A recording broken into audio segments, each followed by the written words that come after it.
Hello, I am Etherslug. Too often D&D combat gets too stale, with enemies feeling more like bad damage sponges. Here I have 3 unique ideas for a more strategic take on D&D combat encounters. Collapsing tunnel. Have the dungeon the players are in start collapsing with a treasure chest sitting on somewhat uneven platform. The players have to balance their damage output, movement and time if they want to survive out from the dungeon, get the treasure, and if they even want to slay the boss to get the loot from it. You could even create an obstacle that requires the players to kill the boss before leaving the dungeon.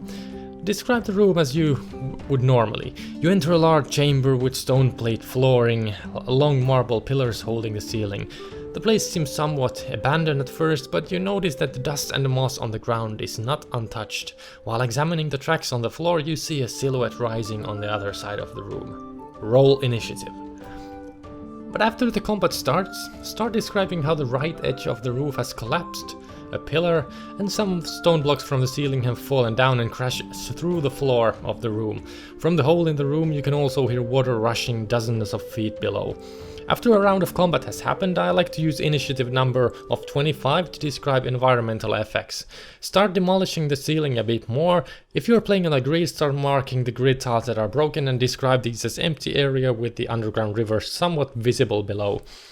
If you want the collapse to happen more randomly, you could describe several parts of the ceiling looking weathered and on turn start say that the block will fall down on the next turn, for example.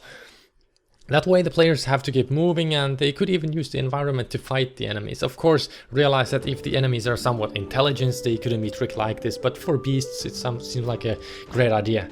You should somewhat calculate on how fast and how much you can actually destroy the room for the encounter to still be doable and not a total party kill on the drawing board, so reflect on how long usually combat lasts on your table and collapse the whole room, maybe in 1 or 2 turns later.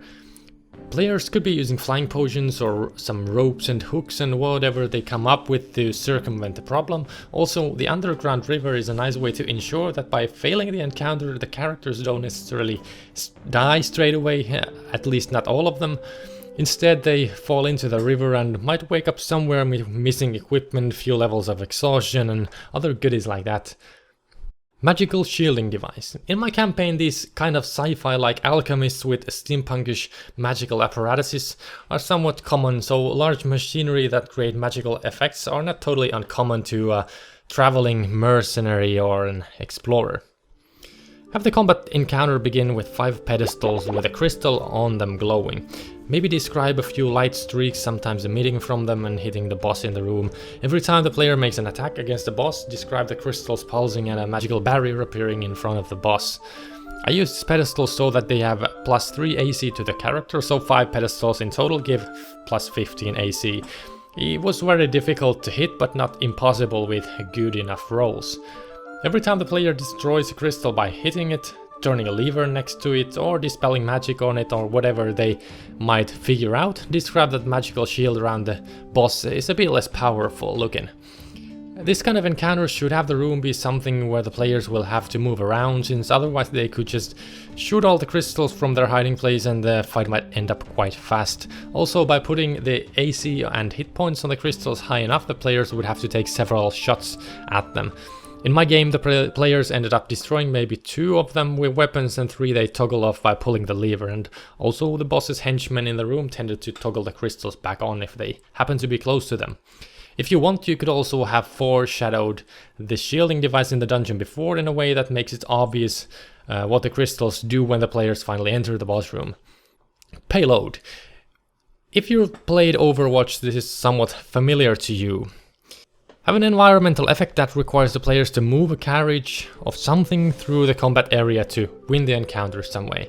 I had an area high up on a stony platform, well, actually the whole city was on a high stone platform basically. Then I had these zombie monsters with blade hands climbing the stone walls from several hundred feet below and hopping on the combat encounter area from a specific 2 points on the combat grid we used. So you could think of these in a gameplay sense that they were like spawn points for monsters. Players could have just kept shooting the monsters and hoping for them to at some point stop spawning.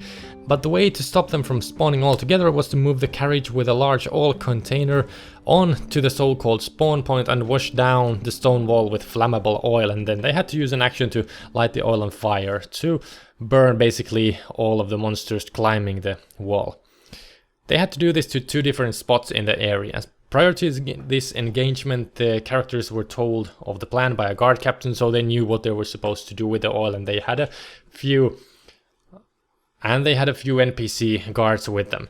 They were accompanying the carriage through a city under siege, and there was all kinds of good encounters before the combat encounter, like rubble and debris in front of them, and they first had to get through that and all things like that. In the encounter, the carriage only had 1 horse pulling it and 2 NPC soldiers pushing it, so it was slowish. The players could help by pushing the carriage, casting haste on it, teleporting it, whatever they could figure out. They could also use their own horses or oxes to pull it, or they could just keep throwing the dice and killing the monsters until eventually the NPCs did the job. Thank you for watching the video, and I will hopefully see you next time. Bye.